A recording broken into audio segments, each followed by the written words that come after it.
Hello everyone.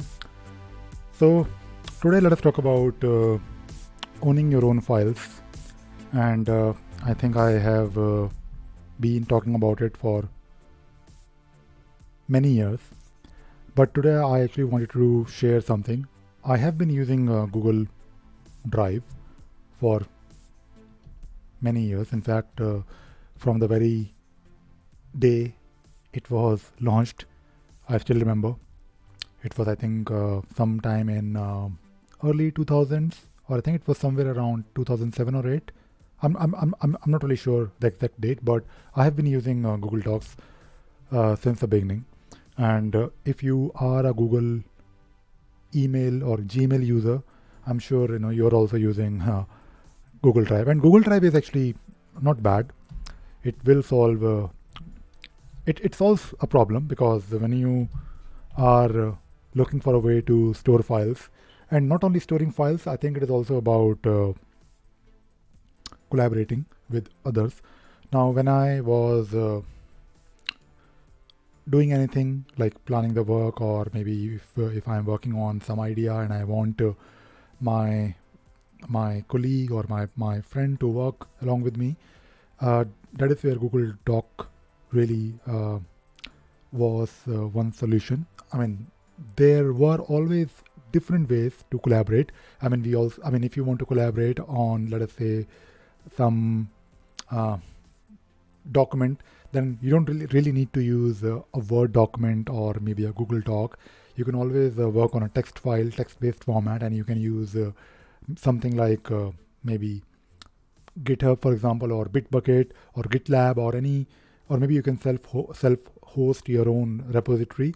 So that is also one area where I think using text based files is always recommended, because if you can because when you're talking about text based files, you have the information in a text file, and that is why I use org mode. Org mode is great because it is everything nothing but text, and you can do wonderful things when it is a simple text file, not a binary file, because when you have a text file, you can not only modify it, you can export it to different format like HTML or maybe PDF, or maybe if you want to uh, publish a blog like I do. Now I have always, as I mentioned, I have been using Google Drive for many years, and I am now slowly. I mean, it is a bit difficult, but I have been trying to slowly move away and stop using Google Drive completely. Although I still use it, and I try not to use it, but in the past few months, I am kind of forcing myself not to use it at all. Of course, I use it only in those cases where the other person is asking me to use it. For example, if I know the other person is probably uh, not tech savvy, or maybe I'm working with a client, or if I'm working with a colleague, or maybe your friend who is much more comfortable using Google Drive, then I use it. I'm not really against the idea of using Google Drive or something similar, like maybe Excel or Word. I mean, I use it if I have to use it, but for my own personal files, I I have been trying really hard to not use these things at all, because because you don't have to. In case you are just doing things for yourself, then you can definitely just get away with using other things like your own computer, for example, because if it is nothing but your own files, you can definitely um, store them on your computer, or maybe your hard disk, or maybe on your own server, and there are ways to sync. And last year Google announced that they will stop the unlimited photos, and since then, although I have been using photos, but I only started using photos when I switched to uh, Android phone. I have always used BlackBerry, by the way. And when you're using, if you are, or if you ever use BlackBerry, BlackBerry was great for doing one thing, and that was emailing and communication, and it had a keyboard, but it was not really it was obviously not great for apps. Although in BlackBerry OS 10, there was always a possibility to install your own Android apps using the jar file, no, not jar file, but those APKs. So there was always a possibility, but it was not really a smooth experience. My last BlackBerry phone was BlackBerry Passport, and it was also great, but it was again not awesome when it comes to using Android apps. And if you're using Google Photos or Google Drive for syncing the files, then you need. I think it is always good to have like a native Android app on native platform, a phone that supports Android natively, not the workaround. So I only started using Android phone I think in 2018, and it was I think 2018 and 19, those 2 years when I did use Android. Not even 2018, sorry. I think it was like 2019. So it was only like 2019 and 2020.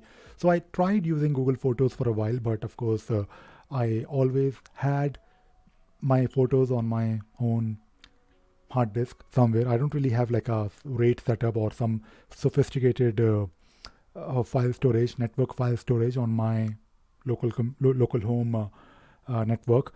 I just use hard disk lying around, and I basically sync them.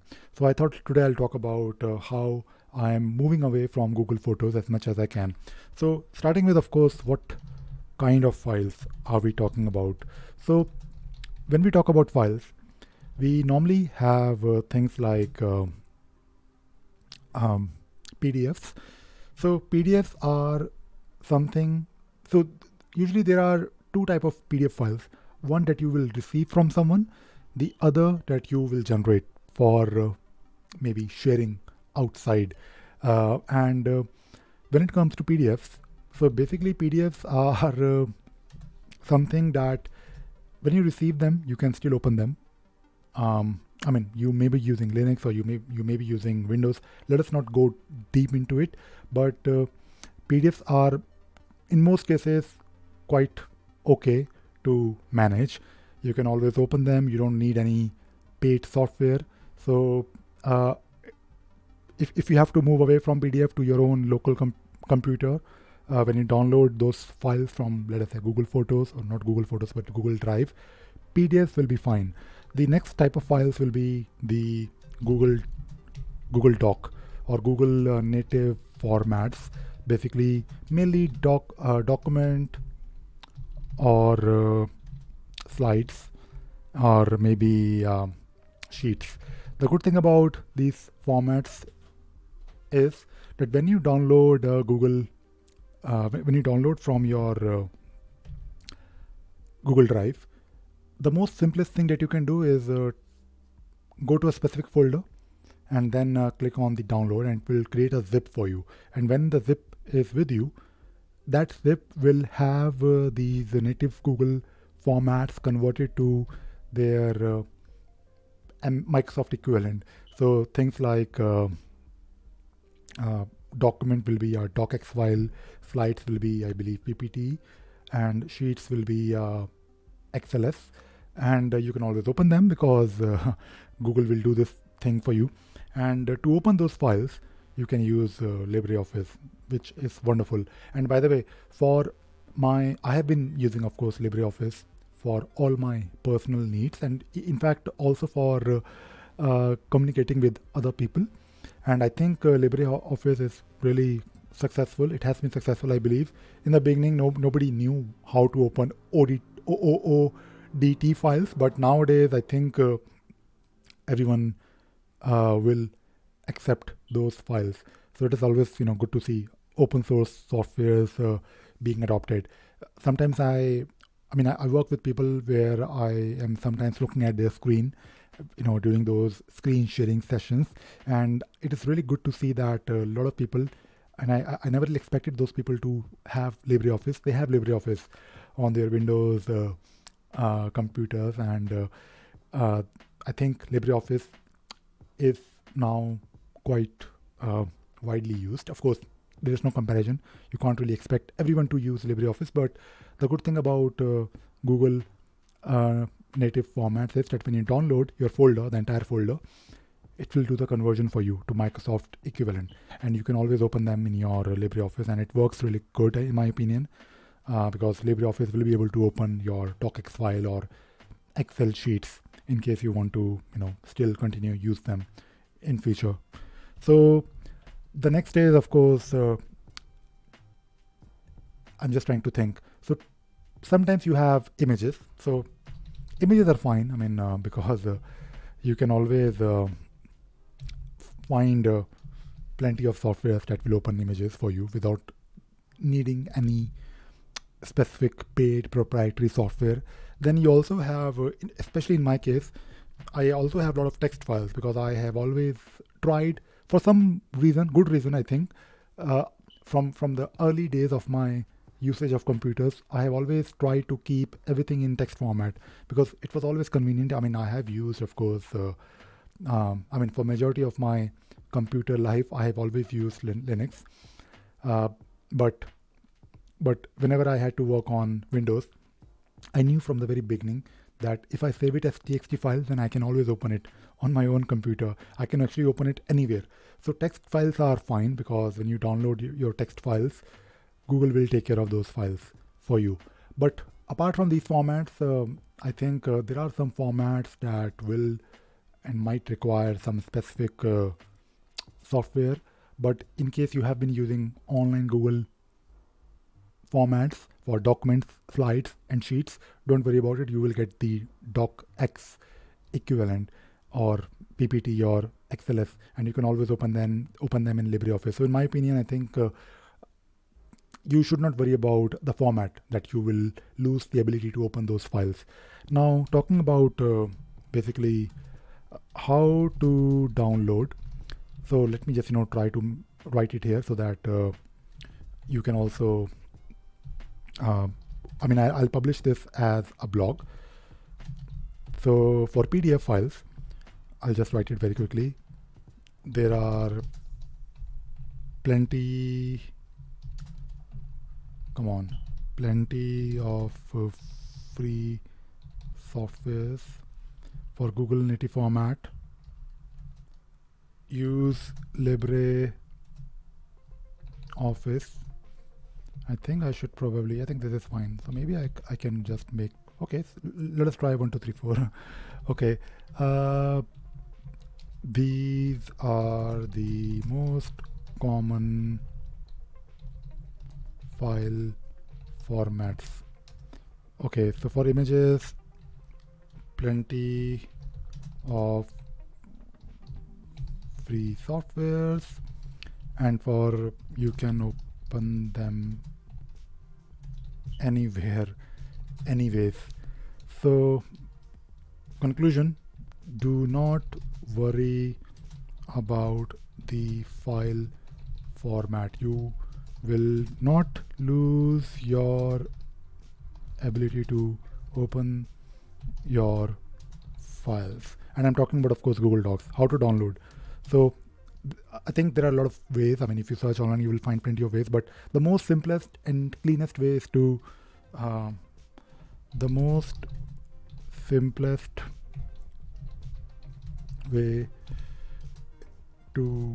download is to use the or I should just I don't really want to repeat myself. Way is to use the download feature, and you will get a zip, and you can always open zip files, right, in almost any software. What else? So how do you, so of course you have files on your local computer. Now what next? Of course, continue to use, I think when you manage your files yourself and you have plenty of files in text-based format, then trust me, you will never run out of space. On my laptop, the ThinkPad that I'm using right now, it has 120 GB. I, of course, don't keep everything here. I try to move it from this computer to another computer, not really computer but hard disk. I usually have like 2 hard disks always attached to my ultra base, so I always try to move files, especially my videos or big files. But when it comes to your own personal files, I don't really think if you don't really have videos, then I don't really see any reason why you would need like terabyte of data. And in majority of cases, for majority of people, I think your computer, I think, it has enough space already, so don't worry about the space. And so thinking is, of course, one. Thinking thinking, how do we think? So let me just write it here. How do we think? And what I'll do, I will try to share my thoughts. Ensure that, come on, I think I'm not able to type today. Okay, ensure that you have backups across backups and some redundancy. Okay, so simple thing.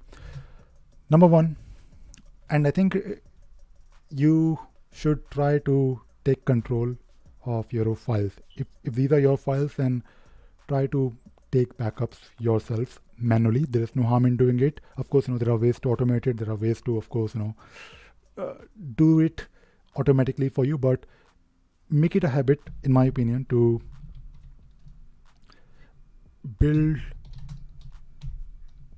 habit to take backups yourself.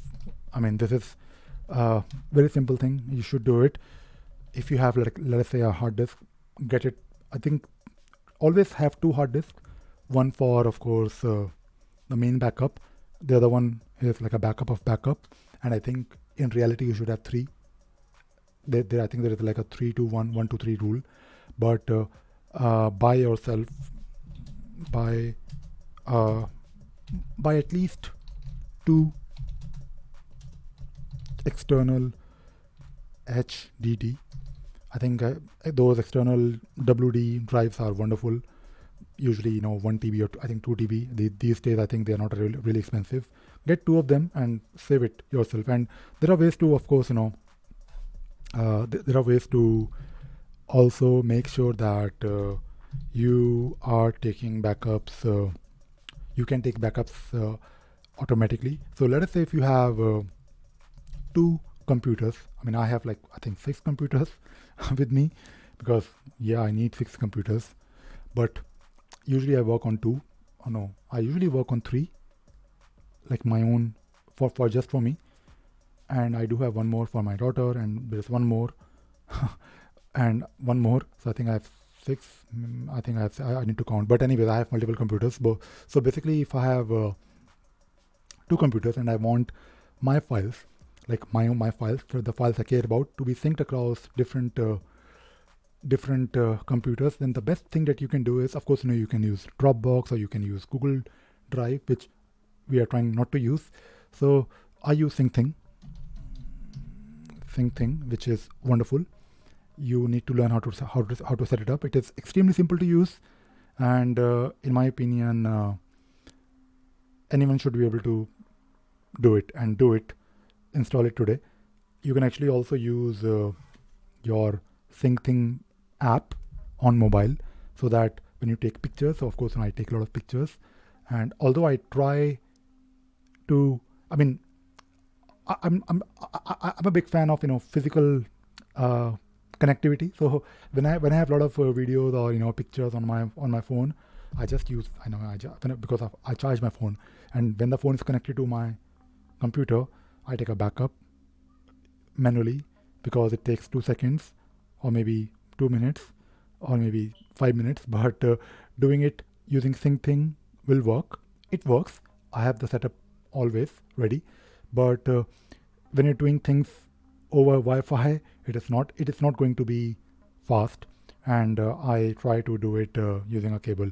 So another tip: prefer physical connection over Wi-Fi. And I'm not really talking about everyone. I mean, I know people have like good network, and of course, when you have good network, you can of course do things much quickly. But I think majority of people uh, don't really have wonderful. I mean, you have like your Wi-Fi, not Wi-Fi, but your router, and you have multiple devices connected to your router. They all have, they're all connected to the same Wi-Fi network, and there will be a network, but it is never going to be as fast as the actual physical connection.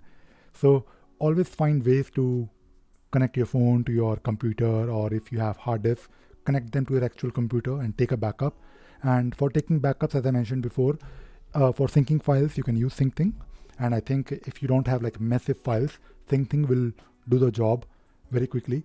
And at the same time, I also use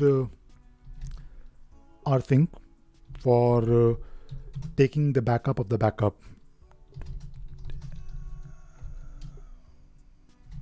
So I usually have like if I try to explain you how my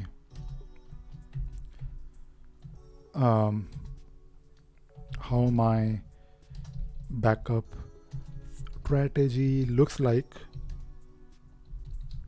So it is very simple. I have my one computer. Let us say one computer, or I should say my laptop. So my laptop is connected to, of course, backup 1, which I also connect to my backup 2. So basically, I do this. So this first connection is basically using like physical connection, and I basically use nothing but my hard disk directly connected to my ultrabase or my USB port, physical connection over USB. Now backup 1 is also connected to the same computer. Backup 2 is connected to the same computer, but I use rsync, and I usually do it every week or every 2 weeks whenever I remember. So this is of course my backup strategy. It is not really a strategy at all. It is nothing but taking backups manually. But what I'm trying to say here is that when I have a lot of files on my computer, and I know that my computer storage, my 120 GB is running out, whenever it reaches 70%, I simply move the files. And the way I name my files, if you remember, I made one video about naming files. I use timestamp, and the biggest files that I normally have are the videos. That is it. So I run a couple of commands and I move them. Simple. It takes very less time. I do it sometimes every day if I can. I move the files, my videos, but I try to do it once a week, because then I have some like a bunch of videos that I have to move. And apart from that, for my files, like all the personal files, it could be a PDF, or it could be whatever document that I'm working on, or my org mode files, I simply try to again, whenever I can, I use SyncThing, because SyncThing works wonderfully well for small files, because I don't have to worry about videos getting transferred over my local network. Although they will move, they will be copied, but it takes a lot of time. So I use SyncThing mostly for my personal files that are not big, like videos. And what else? I think this is it. So this is what I try to do for my files. And I think when you are following some some practices or I should say when you have this habit of making sure that you take care of your files, I think it will give you a lot of peace of mind in long run, because you always know that okay, this particular laptop is uh, is my main machine, but I also have the other laptop. So basically, my other laptop will have the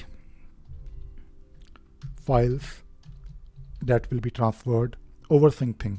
So laptop 2 and laptop 1. And by the way, this particular SyncThing is also configured on my third laptop. So basically, my personal files are always saved for me and synced on other computers. If you remember, I made one video on portable org mode. Like I always used org mode. So I have like a folder which I sync across multiple computers, and for a long while, for a long time, I was using Dropbox for syncing that particular folder, because Dropbox used to work really well. It still works really well across all platforms. Although now I think SyncThing is fine. I mean, for actually syncing the files, you can actually use SyncThing and it works fine. And because on my first laptop, this laptop, I have all my files, my personal files, which are anyways synced to laptop 2 and laptop 3, because I don't really use because this particular laptop is always connected to the Ultra base, so I don't have to. Although the whole idea of Ultra base is to basically don't worry about the connections. Every time you come home, you can just place the laptop on it, and the laptop will of course be connected to your other screen, so it will save time. It is much more convenient. But I use this laptop as like a workstation. It's like my proper workstation. But I also have one more ThinkPad, which is usually in my living room. So when I go downstairs, I open the laptop, and when I'm having my evening drink, I open my laptop, and my files that I was working on are synced for me. And it is wonderful, because I don't have to worry about, because sometimes you have to continue the work from where you left, and you maybe are doing something and you need those files with you. Although I can always go upstairs to this computer and find my files, but because I have this setup of syncing using SyncThing that will do the job for me. And for my big files, or basically taking the entire backup, I use nothing but physical copy and paste using nothing but cp command or rsync command. You can actually use rsync command to also copy, which I anyways use to basically mirror my backup 1 to backup 2. I do have plans to set up RAID, which is not a massive requirement for me, because I do a lot of these things anyways manually. Setting up a RAID makes sense, but I think for majority of people, although I think I think I am definitely a power user when it comes to using computers, but I try to keep things simple. I think for me, my objective is to make sure that my files are with me and they are copied to other locations, like my other laptop or hard disk, and that is my objective. I don't really do things always to satisfy my geeky desires. Although I do want to set up, I mean, if I get a chance one day, I will definitely set up RAID, and I'm actually thinking of buying like a low powered home server. Maybe I'll buy a ThinkCentre. You can actually especially in UK, you can actually buy really good deals on old ThinkCentres online, and I might buy one, or maybe I'll buy a server. I'm not really sure, but I think for the time being, if you're like me, if you have files, I'm sure you have files because you are using computer. If you're watching this video, most likely if you follow my channel, I think most likely you are a computer user, or maybe you do things on Linux, or maybe you do things on Emacs, and you want to, of course, make sure that you have your files well managed. And I think these practices should be like long-term, lifelong file management practices that I follow. And this particular video is also in line with the other video where I talked about how you should name your files, and of course the overall idea is to keep your files with you. That is the ultimate thing.